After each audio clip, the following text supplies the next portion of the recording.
ॐ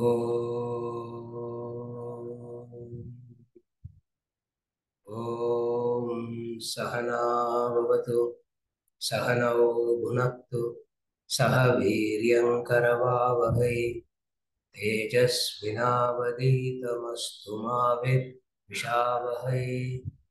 ॐ शान्ति शान्ति शान्तिः।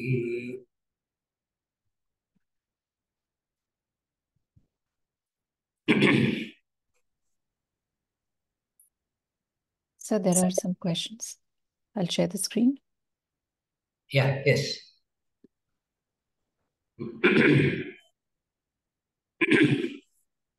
From Ranjani ji. Yeah.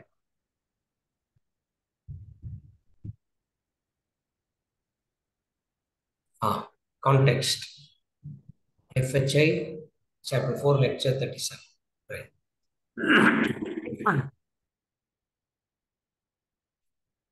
37 lectures on FHI, is it? Oh my God. Okay. To identify with Brahman in and through the mind's division. I was trying to draw a similarity between the rope snake and the property of Brahman and the property of the world. Just as the snake imitates all the properties of the rope, similarly, what to do, contradictions and fluctuations of the world imitate in Brahman. Okay. You didn't say XYZ is equivalent property in Brahman. You said 1. Whatsoever you see in the world is Brahman. Contradictions and fluctuations are product of the mind, and these projections don't come from reality. My question. First one. Does it mean contradictions and fluctuations exist within Brahman? Or does it mean contradictions and fluctuations are not inherent in Brahman because Brahman doesn't have similar equivalent properties? Or are you trying to say that contradictions and fluctuations are part of the perceived world, but they do not define the true nature of Brahman? Yes. Then you said contradictions are the product of ego. Life and reality have no such contradictions, they exist. Then please explain how ego creates division and dualities. To answer the first question,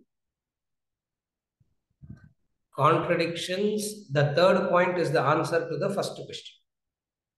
Contradictions and fluctuations are part of the perceived world, but they do not define the true nature of Brahman.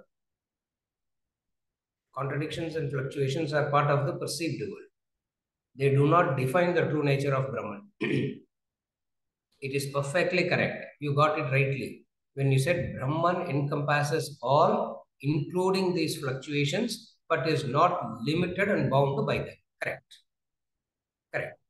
Brahman encompasses all these fluctuations, but is not limited by them, bound by them. Meaning, the world is limited and bound by these fluctuations. Remove this contradiction, there is no world. Remove the contradictions, there is no world. But Brahman will not go out of existence when the contradiction stops. Therefore, the first, for the first question, the answer is the third point is the correct answer. Then the next one. Contradictions are the product of ego. Life and reality have no such contradictions. They exist. Then please explain how ego creates divisions and dualities. Yes, that I'll explain. How ego creates dualities and divisions. Now,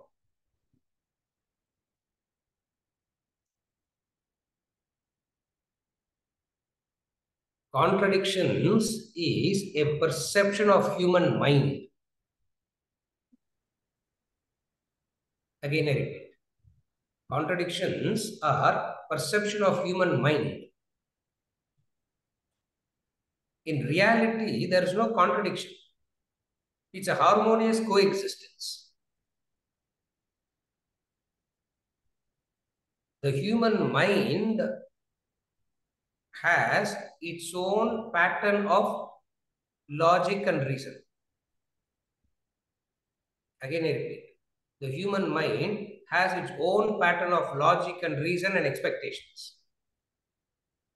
That logic, reason, and expectations of the human mind is what is expected as, is what is seen, or is what is expected as the reality. But life is exactly the opposite of it. Contradictions do not fight with each other. Contradictions harmoniously coexist. Are you able to follow what I'm saying? For example, contradictions harmoniously coexisting means the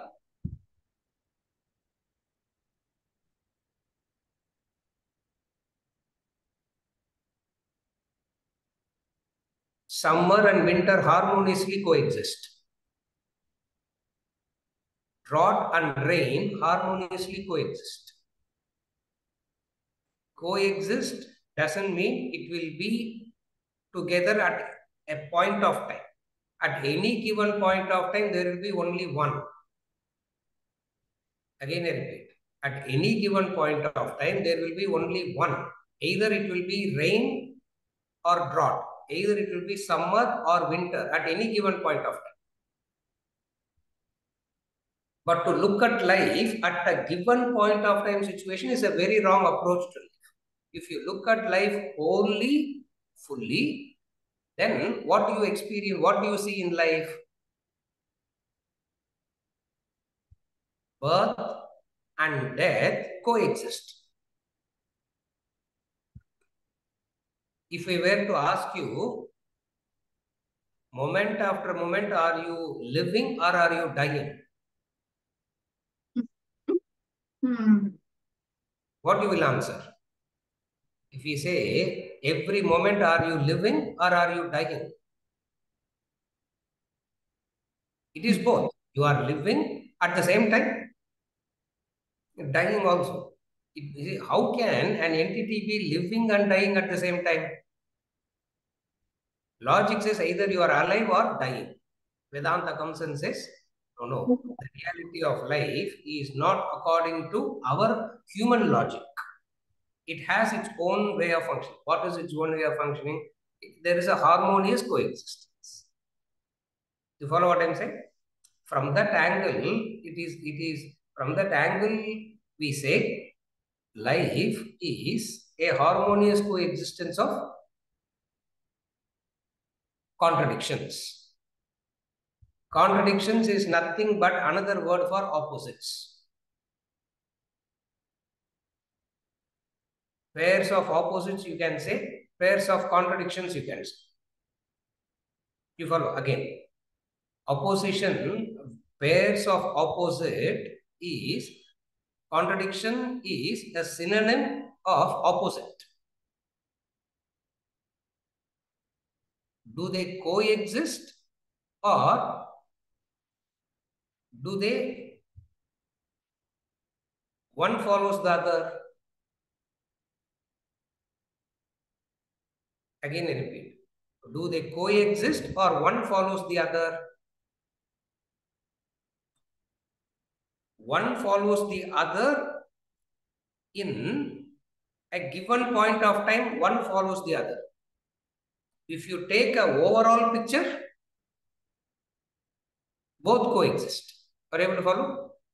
Like for take the same example, are you living or dying? Absurd question. I am alive now. There is no dying happening. So, life, I am alive or I am dead are two extremes, isn't it? So, a person who's alive is not dead. A dead person is not alive. It's very clear at one level. In philosophy, if you go deeper and understand the same phenomena, what would you call it as?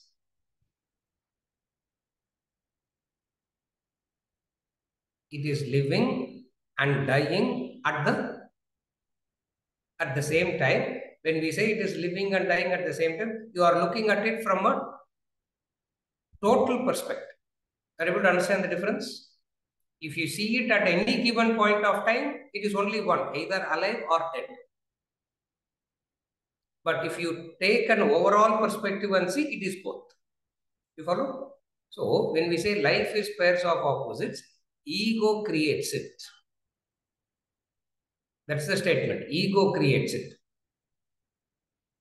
What is the stuff with which the ego is made up of?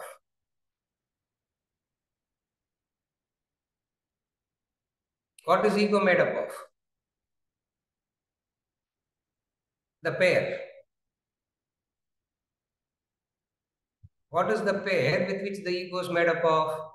The pair with which the ego is made up of is raga dvesha. You understand this? The pair with which the ego is made up of is raga dvesha. Now, this raga dvesha, what it does, it goes on creating what it creates. Craving for one and rejecting the other. Craving for one and rejecting the other. The non-ego accepts both, understands both. Again, ego cannot accept both, and non-ego will be able to accept both. Another example. Is a human being a sinner or a saint?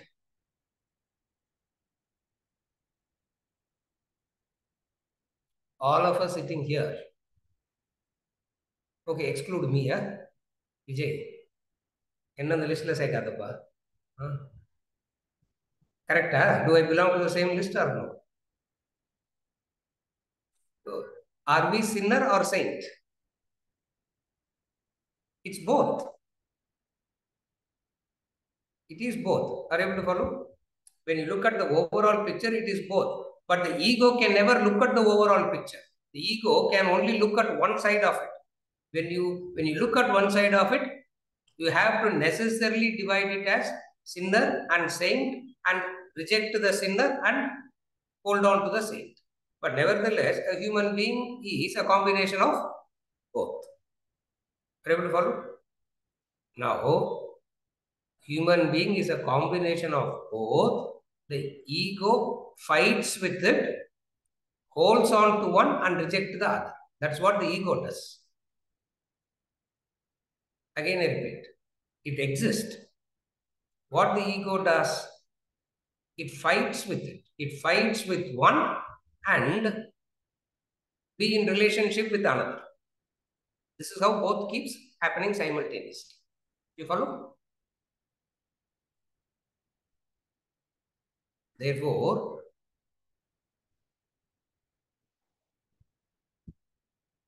the divisions exist. The mind gets agitated with it, frustrated with it because of its non-acceptance. All human being is a mixture of sinner and saint. Oh, I am a very optimistic person, sir. I see only the saint part. Very pessimistic. I see only the sinner part. What is the objective vision? What is the overall objective vision? The overall objective vision is human being is a combination of both. When you say human being is a combination of both, what is it that you have after that? Accept or reject? When you accept, you have to accept both. When you reject, you have to reject both. You follow? But ego will not do that. Ego will divide it and say, one has the right to be there, other should not be there. One is right, another is wrong. This division we are talking. You follow what I am saying? This clarity is what is very important. Non-ego accepts both. Ego will see both and it will fight. So in that sense, fight is the ego's creation. Again, I repeat, the non-ego sees both, accepts both. When it say accepts both, either it accepts both or it rejects both, but it has a different flavor. Ego sees both and fights with. So the fight is the creation of the ego, is what I said, is what is meant in that state.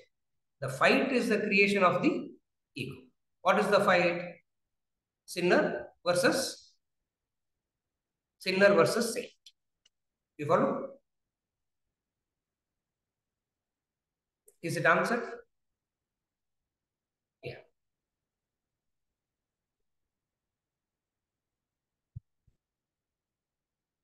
Is it okay? Yes, it's answered. Thank you. Yes. Good. Dinner is guaranteed today. We go to the. Where are we now? What are we studying? 2 motivations we have to start. 2 motivations we have to start. Okay, start. I'll read, sir. Yes.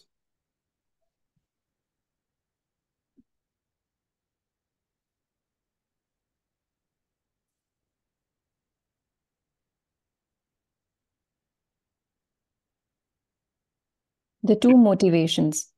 Desires manifest as 2 powerful motivations in life: acquisition and enjoyment. You want to acquire whatever you desire from the world, and after acquiring, you long to enjoy what you have acquired. You build a house and enjoy living in it. You prepare a tennis court and enjoy playing the game, etc. Propelled by these 2 motivations, every human being craves to acquire and enjoy more and more in the world. He consumes his entire life chasing images of happiness. None has found true happiness in mere acquisition or enjoyment. Yet the chase never ends. People are ultimately exhausted with their futile effort and become frustrated and unhappy. From the very beginning of life, the mind has a tendency to acquire the wealth of the world, yet it cannot qualify or quantify what it wants. Even in the present, when the mind acquires the object of its desire, it forthwith pitches up something else. This thirst for acquisition goes on and on. The wealthiest man in the world wants more wealth. The most powerful seeks more power. The most beautiful woman would like a little more beauty. Human beings face a real problem in their mind's insatiable desire to acquire, to aggrandize, and the consequent agitation and frustration.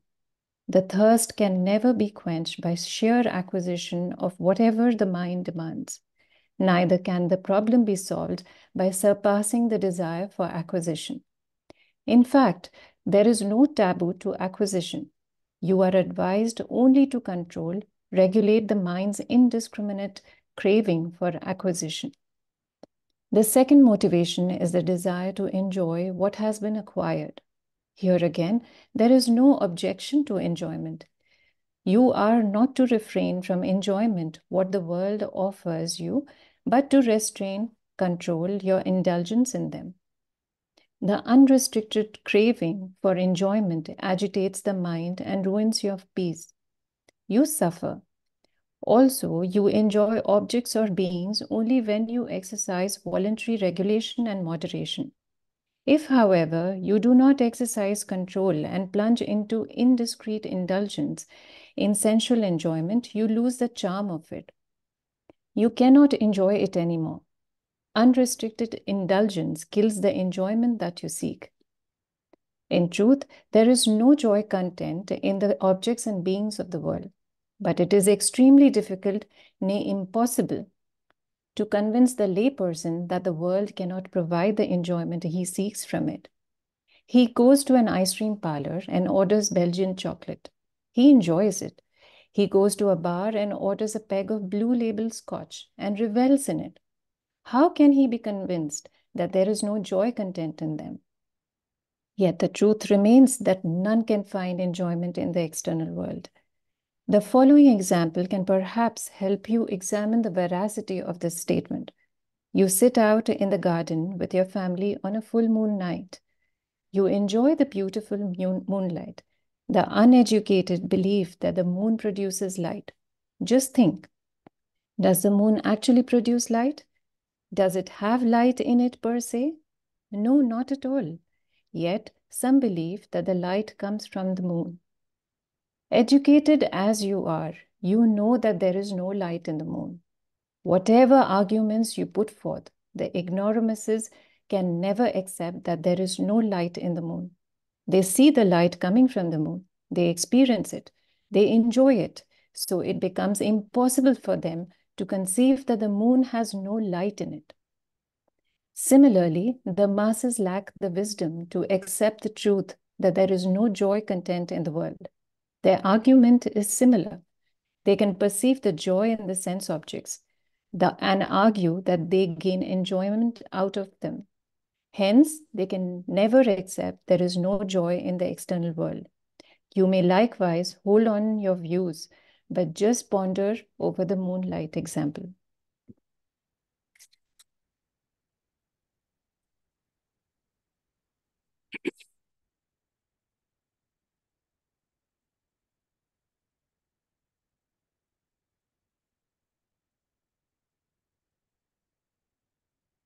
It is almost impossible to convince that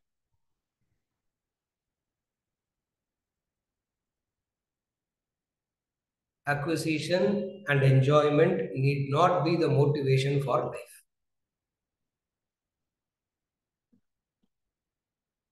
Remove acquisition and enjoyment as the motivation, we will never know what to do.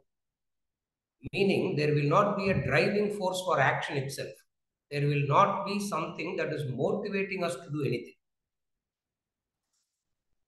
So, from the core, all actions emanate from these two, acquisition and enjoyment.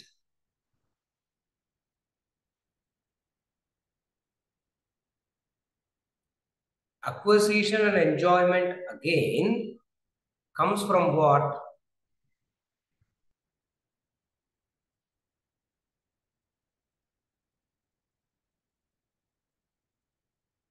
One factor that the mind fears, another factor that the mind is craving for.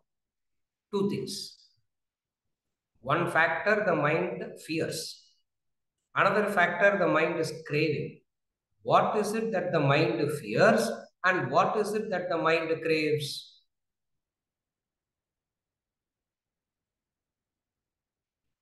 Dukkha and sukha. The mind fears pain, sorrow, dukkha, and it craves for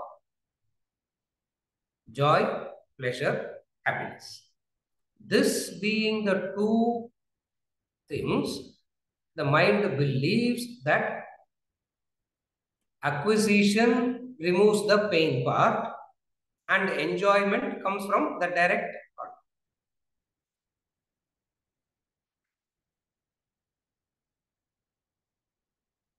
Less you have, scarier. More you have, less you have, it's very scary. More you have, more a sense of relief, a security. So, first thing about acquisition is what? Acquisition is seen as a solution from pain. Acquisition is a solution to from pain. Every aspect of life goes on. In every facet of life, acquisition. Acquisition for what? For enjoyment. Obviously, acquisition for enjoyment. Therefore, the two motivations, acquisition and enjoyment. We'll see one by one. We have studied it any number of times, and it is still worth studying it any number of times.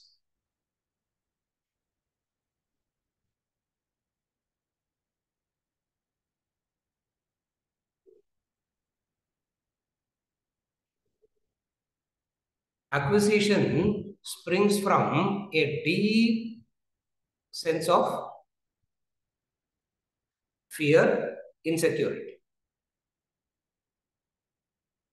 Acquisition comes from without it, I'm unhappy. With it, I'll be happy. That's what acquisition means. Again, I repeat, acquisition means what? Without this, I'm unhappy. With this, I'll be happy. Because with this, I will be happy. The mind goes on acquiring more and more and more. Isn't it?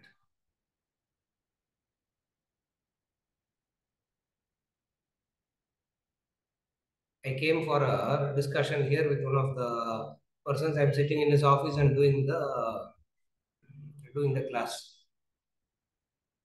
He is asking about, sir, this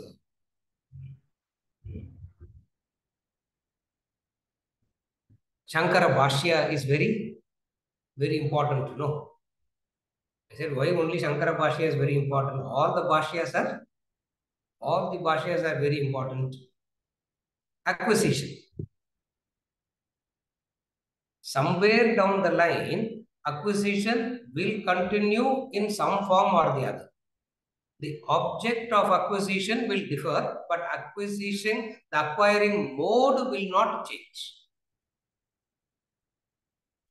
What I acquire will differ from what I want to acquire will differ from person to person, but acquisition by itself will not go. Acquisition by itself will not go. And we have seen it any number of times. Acquisition means numbers. Acquisition means numbers. More the numbers, more the security. That's why he's saying, how much ever it is explained, difficult for a human being to accept it. Because you yourself is blowing hot and cold, sir. On the one hand, you are talking about acquisition, and then on the other hand, there is no taboo to acquisition. On the one hand, you are talking there is nothing in it. On the other hand, you are saying enjoyment is okay. Now, what do you want?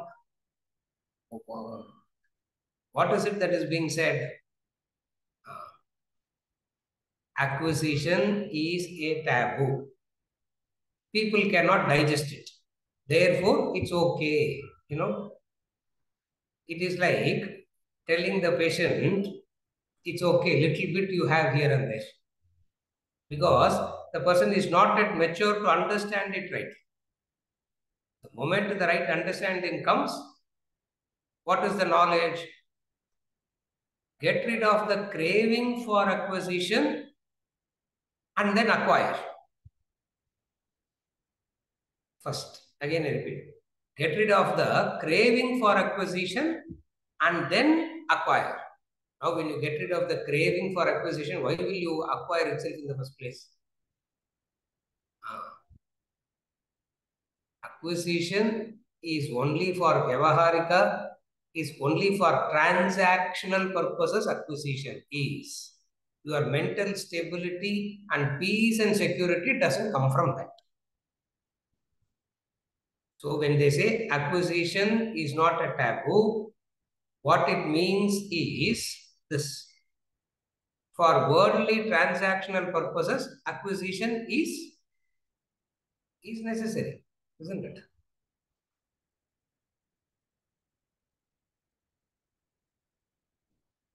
Whether I buy the flight ticket or Reza buys the flight ticket, what difference does it make? Acquisition has to be there, no? Isn't it? Somebody has to acquire, no? It doesn't, oh, I don't acquire, but flight ticket only I'll take. Doesn't make any difference. Acquisition is an integral part of life which is necessary for Vyavaharika purposes. which is necessary for transactional purposes, it is needed. What you don't connect with, you don't connect your sense of security and peace to acquisition. But invariably, the human being connects their peace and security with acquisition.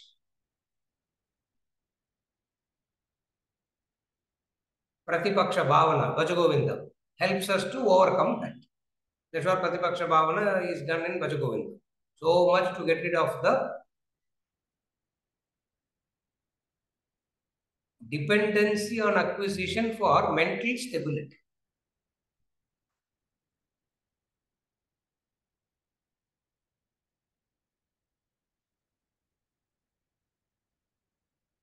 What is the ideal way for good mental health? Get rid of the craving for acquisition. Your mental health will be very good.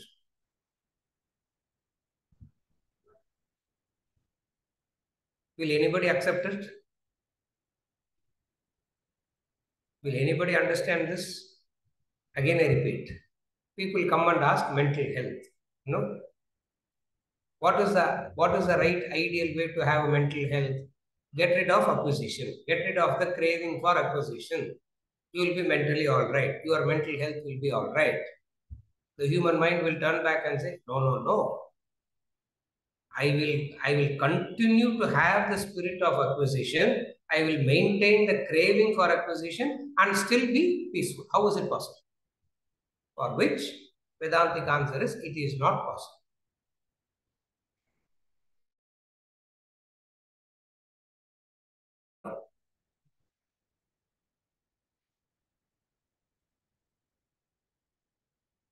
Here and there, is there a lag in the conversation, or the audio is clear? Huh? It's clear, no? Okay. Okay.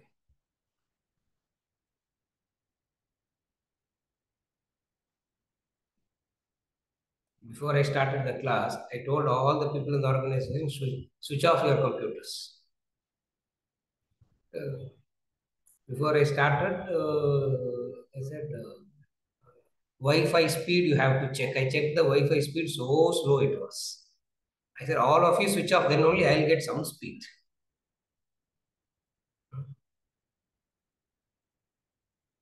Deprived everybody and acquired all the speed, isn't it?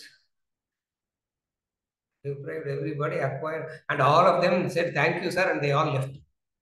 Because once you take out the connection, they all have to go back to home. No, they all said, Ganesh, every Wednesday, inga vara solranga. Every Wednesday, they are asking me to come and do the class from here. Because by 6:45, all systems get shut down. Acquisition. Now, can a human being ever accept the fact?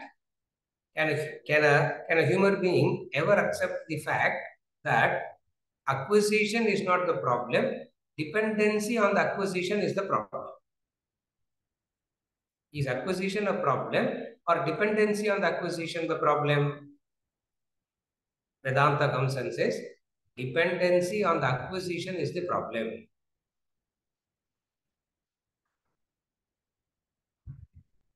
Why dependency on the acquisition is a problem? If you actually know what you want, acquisition is never a problem. Acquisition is a problem because you do not know what you want. That's the whole theme of that's the main thing to understand. If you actually know what you want, acquire it, it will be all right. Since you do not know what you want, whatsoever you acquire,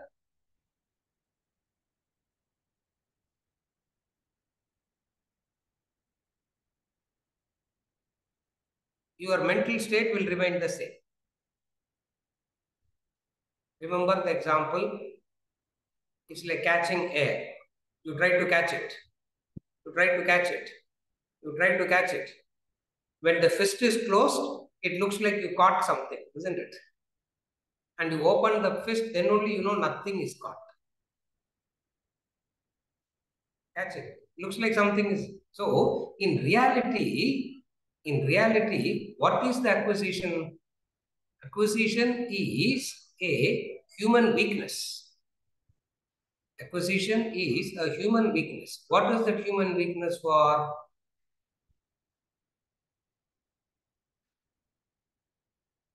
Wanting the same thing more and more and more, or wanting new things. That is acquisition. Acquisition again. Either I want the same thing multiplied, or I want new, different. If the human mind wants both, what happens? The existing thing that I have also should go on multiplying. At the same time, I should go on adding new. This creates a lot of insecurity in the mind. Why it creates a lot of insecurity in the mind? That which you are acquiring, that which you are craving, somebody else is also wanting to acquire, somebody else is also craving. Again, I repeat. That which you want to acquire, that which you are longing for, that which you are craving for, someone else is also longing for it. Someone else is also craving for it. What will be the relationship between the two now? What will be the quality of relationship between the two? What will be their mental status? One of constant fear, insecurity, and trying to eliminate the other. Because by eliminating the other, the competition is taken away.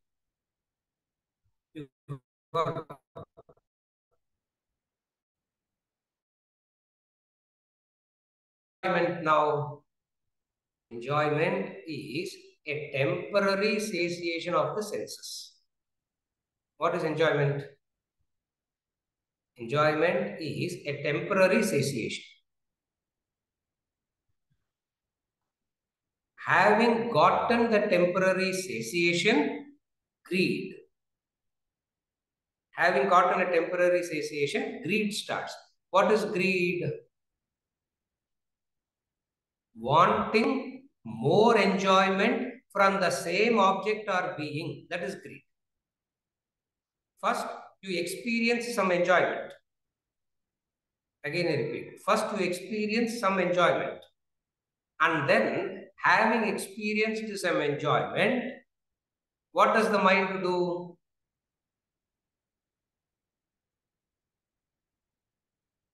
One possibility is it can say thank you. Another possibility is yesterday you gave me 10 units of joy. Today you should give me 100 units. That 100 should multiply to 1000. The 1000, this is the craving for enjoyment. So, enjoyment is a temporary satiation of the instruments. When I say senses means, I meant all the instruments. A temporary satiation. What is a temporary satiation? Even in a classroom like this, the instrument that will get satiated in this classroom is what? What is the instrument that gets satiated in a classroom like this? Intellect. When will the intellect get satiated?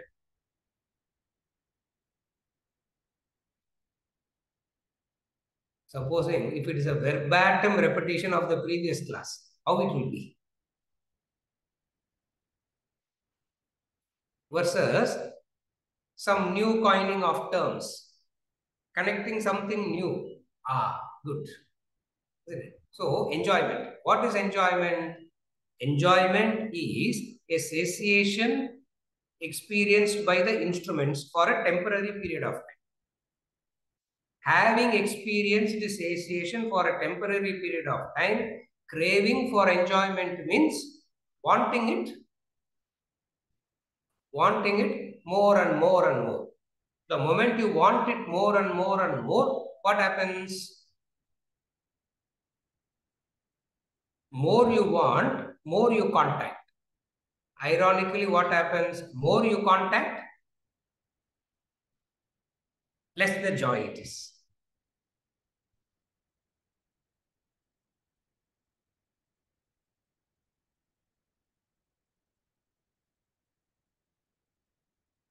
From this, the formula, the famous formula for enjoyment is contact enjoyment or abstinence enjoyment. Abstinence is enjoyment.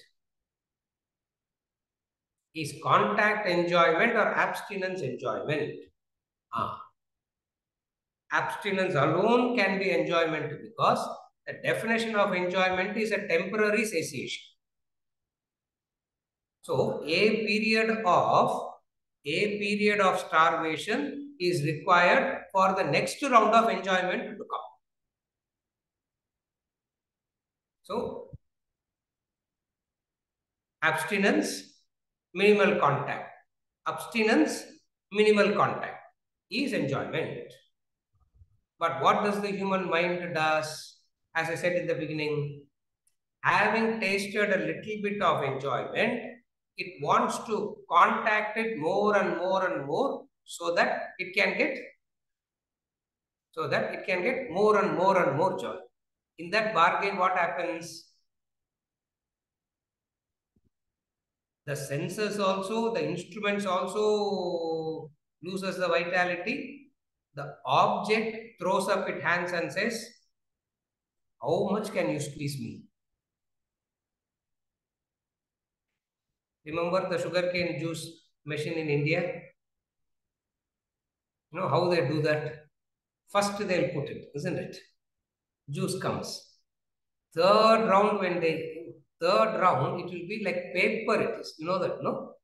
Have you touched that? It's actually paper because the last bit of juice is also crushed and squeezed. And then you'll go to the same crushed piece and say, give me more joy. Now, what that object will tell you? I am exhausted. Object says, I am exhausted. Oh, how can you say that? You follow? Therefore, what is craving for enjoyment? Acquisition and enjoyment. Enjoyment is a temporary satiation. Having experienced the temporary satiation, we want it more and more and more, thinking that the frequency will increase the frequency of joy. If I increase the frequency, my joy content will increase. Vedanta comes and says, the joy content will decrease. The joy content will decrease. Ultimately, if you want to be always joyful, Isavasya taught us very clearly. Ultimately, if you want to be joyful all the time, Tena Tyaktena Dunjita. Tena Tyaktena. By happiness can come through renunciation. The only way to be happy is through renunciation. Kaivalya Upanishad. Na karmana na prajayadane na tyage naike amrtatva manashuhu. Manashuhu, a few people attained amrtatvam. By what? By tyaga, relinquishment. Tena tyaktena bunjitam. Isavasya. Kaivalya says,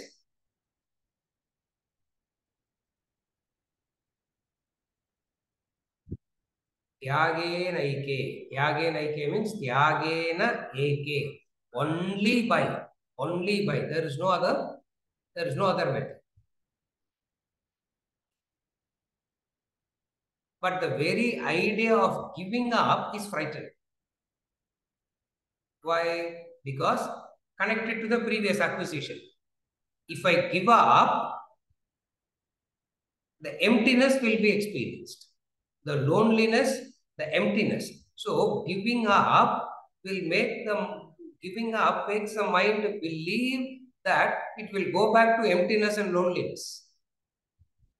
In fact, more and more craving is what is increasing the sense of emptiness. What we don't understand is craving increases the sense of emptiness.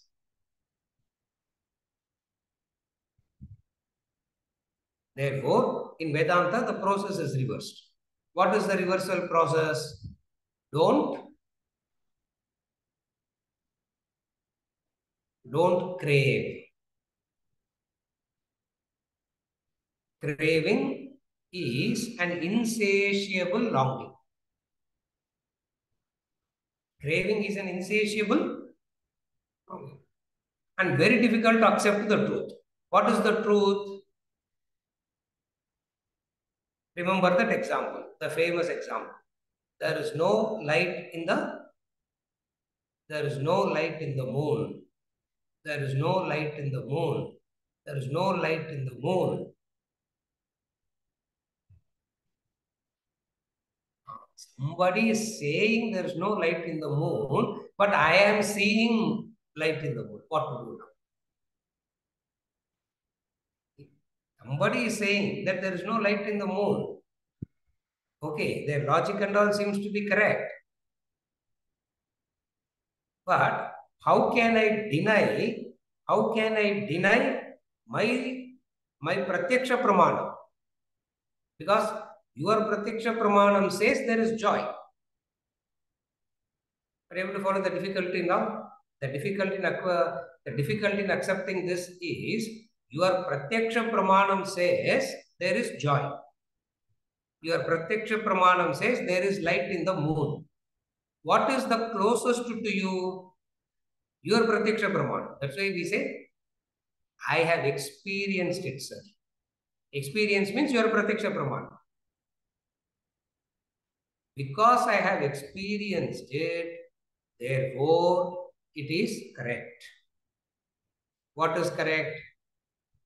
Even though philosophically I understand there is no light in the moon, practically, sir, we divide life into two now. What are the two divisions to life? Philosophical and practical. Philosophically, I understand there is no light in the moon, but practically there is light, no? What is the answer? What you call as practical is nothing but your pratyaksha pramanam, and your pratyaksha pramanam is wrong. Is wrong. Your going by your pratyaksha pramanam is bound to be wrong. Why?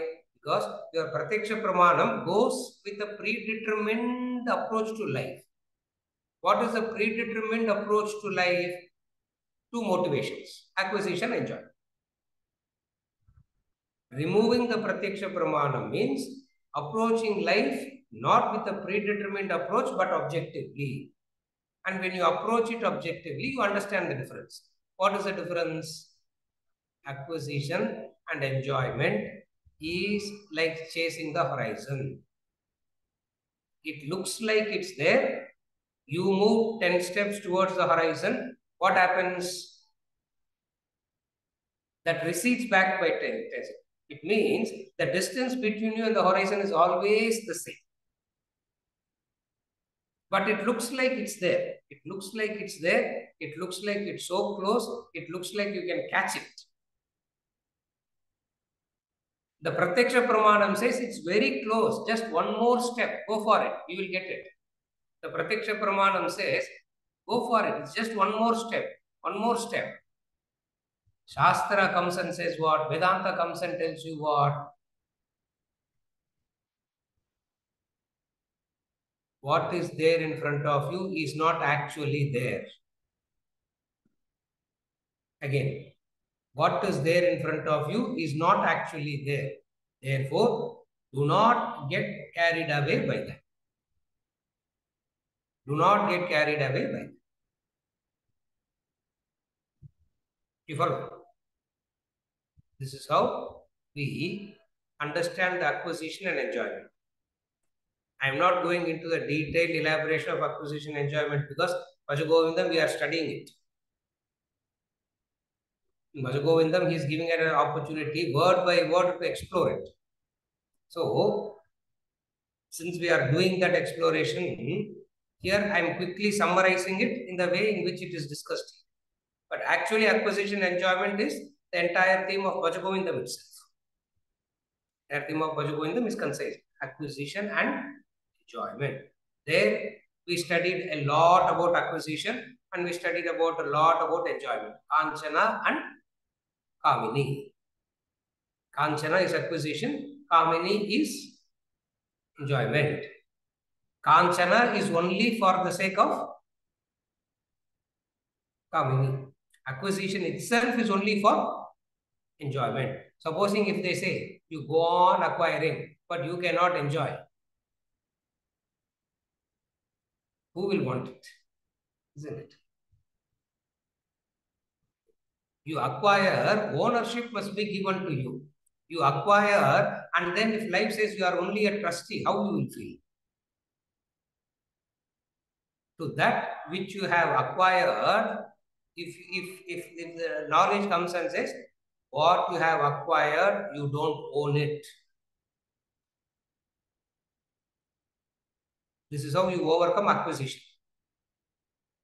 No doubt, your actions will give you a result. The result that comes to you out of your actions becomes your acquisition. What is acquisition? The result of your own actions. You do an action, there is a result that comes for that action. So, the result that comes out of your own actions is called acquisition. Now, regarding that, you can have a possessiveness, ownership, or you can have a trusteeship. So, what is the trusteeship? Supposing if you say, I acquire and give it away. I acquire and give it away.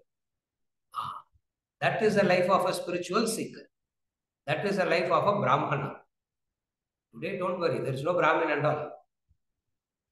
And if I say this, people get very upset with me. Oh, you yourself, how can you say that, sir? Because Brahmana means fire up that night. Next morning, you should not have.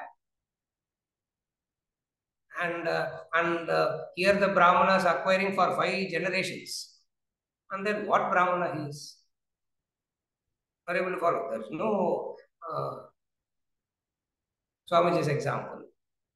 Horlicks bottle, chalk powder inside. That's the example he gives, no? So, what is the right way? You acquire. Actually, you don't acquire. You do action. That action will bless you with an acquisition. You do action. The action will bless you with a result. That result becomes your acquisition. What do you do with it? Give it away. Dhanam. Give it away. Give it away. Give it away.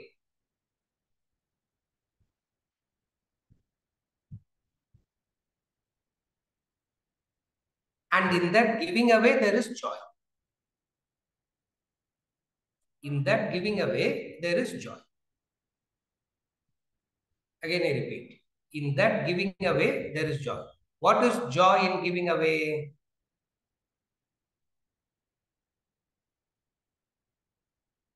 What is the joy? Where does joy come from in giving? Because you have helped somebody? Because somebody is getting benefited? Is it? Is it the satisfaction of the ego? Is it the satisfaction of the superiority that you are the giver and somebody is the receiver? What is the joy in giving? The joy in giving is krita krityascha.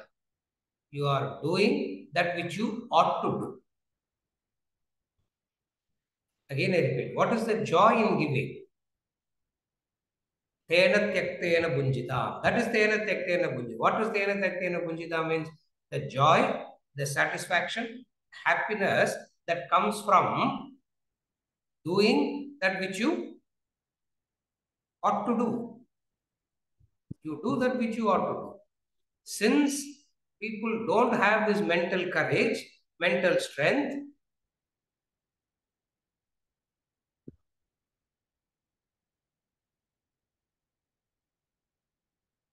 at least give little bit, no? At least give little bit. Okay, at least give it to your children, at least. Once the joy of giving is experienced, remember, the joy of giving doesn't come from ego. The joy of giving is not a superior joy. It doesn't come from a superiority. The joy of giving comes from the word joy is a wrong word. The word joy is wrong here. That's where in the 15th chapter he says, Kritakrityascha Bharata. Kritakrityascha means the satisfaction of having done what ought to be done.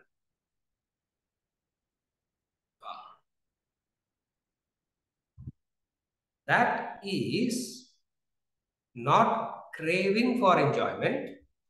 Doing that which you ought to do blesses you with enjoyment. And that when that enjoyment comes to you as a blessing, it is permanent. Opposite of that is what I defined previously. Temporary satiation of an instrument is not enjoyment. So there are two types of enjoyment. One enjoyment is kritakrityascha. Another type of enjoyment is temporary satiation of an instrument.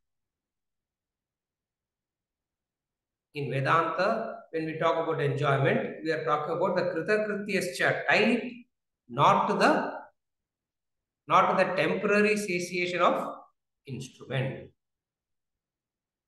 But the whole world is craving for temporary satiation of instrument. Temporary satiation of instrument is what people understand it as enjoyment, which is not enjoyment at all in the true sense of the term. You follow the difference? Then, ultimately what it means, understand the fallacy in acquisition and understand what is the formula for real enjoyment. Again, understand the fallacy of acquisition and understand what is real enjoyment. What is the fallacy of acquisition? The fallacy of acquisition comes from a deep-rooted sense of emptiness. Without it, I feel unhappy. More the numbers, more happy.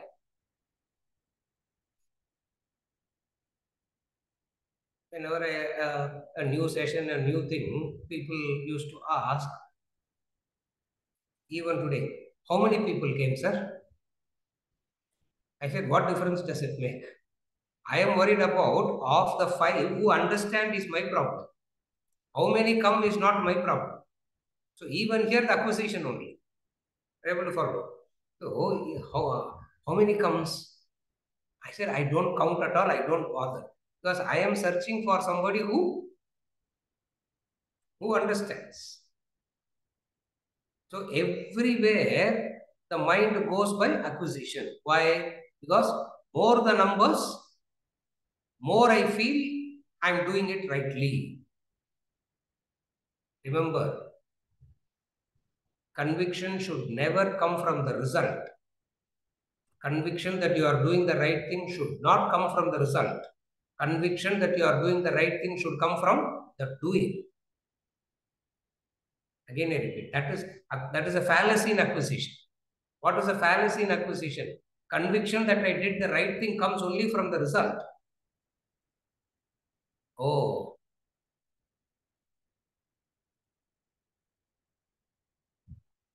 30 years back, when I started the Wednesday class, one person, and that person also, I won't know whether she's going to come or not, isn't it? Now 25 people. Wow. I'm doing it rightly. Supposing if the same one person is continuing and that one person, every week it's a suspense for me. Whether the person will show up or not is a suspense. Is it successful or a failure? If you go by the spirit of acquisition, numbers increasing, we'll see it as success. Are you able to follow? In Vedanta, the numbers increasing or the numbers decreasing doesn't give you a sense of acquisition or losing. Then, where does satisfaction come from doing? The satisfaction doesn't come from the result. The satisfaction comes from the very doing itself.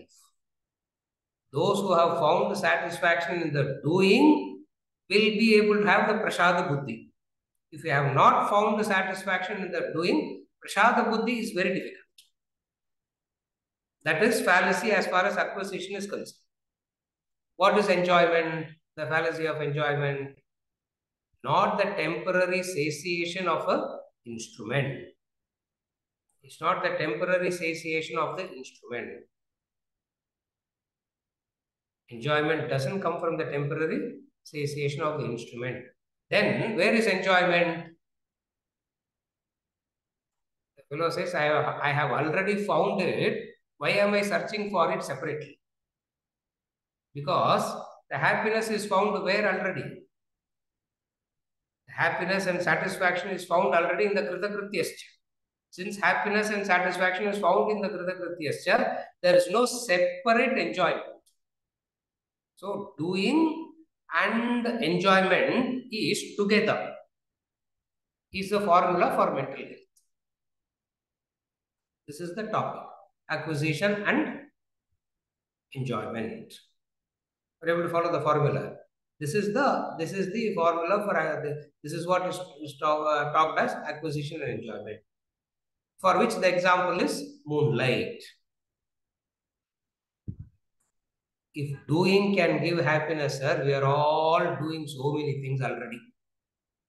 In fact, you are the only one who's not doing anything other than simply going from place to place, talking all the time, nothing you are doing. We are all doing so much. Then our satisfaction levels should be much, much higher, no? It is not the doing, it is something that backs the doing. What is it that backs the doing? No focus on acquisition, no enjoyment as the result. No focus on acquisition, enjoyment is not the result. This is the topic. Acquisition and enjoyment. Mind wreaks havoc. Other lesson, isn't it? The mind wreaks havoc by craving for acquisition and enjoyment. So whatsoever you acquire, you treat it as blessing because action will produce a result. And the result is your acquisition. And whatsoever it is, it's prasad. This is how you overcome the weakness for acquisition and enjoyment. Is it okay? With this, we conclude for today and we continue next.